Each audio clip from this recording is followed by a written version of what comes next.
আমি সন্দীপা, আমি সৌরভ। আমাদের 12ই আগস্ট আমরা নতুন বাবা মা হয়েছি। আমাদের কাছে আমাদের ফাইটার মানে শিবাংশ 2024-এ এসছে। আমরা বাবা মা হিসেবে ভীষণ ভীষণ আনন্দিত। মানে এটা প্রথম মা হওয়া পৃথিবীতে সব থেকে তো ভালো লাগার মুহূর্ত। আর এই মা হওয়ার ফিলিংসটা কাউকে তো শেয়ার করা সম্ভব নয়, যারা মা হয়েছে তারাই জানে। তো বাবা হওয়ার ফিলিংসটা বলো। খুব দারুণ, খুব অসাধারণ। আমি এখন বলতে পারবো না, আমি এখন অনেক দূর হাঁটাহাঁটি করেছি। তুমি বলো, যা বলো। তো এটাই মানে প্রচুর প্রচুর স্ট্রাগল করেছি। আর আমরা বাবা মা হিসাবে চাই ও খুব ভালো থাকুক আর সুস্থ থাকুক। অনেক বাবা মা হয়তো চায় যে আমার ছেলে ডাক্তার হোক, ইঞ্জিনিয়ার হোক, এক্সেট্রা অনেক কিছু হোক, কিন্তু আমরা সর্বপ্রথম চাই আমাদের ছেলে খুব ভালো থাকুক, সুস্থ থাকুক। তারপরে ওর যেটা মনে হয় সেটা তো অবশ্যই ভবিষ্যতে হবে।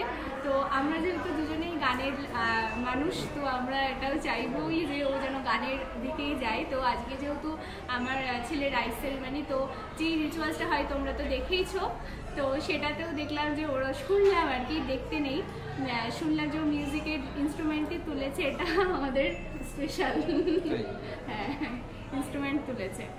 তো এটাই। তো আমি বলবো ভিডিওটা যারা যারা দেখছো বা দেখছেন সবাই একটু আমাদের ফাইটার, আমাদের শিবাংশের সবাই একটু ভালোবাসা এবং আশীর্বাদ দিও।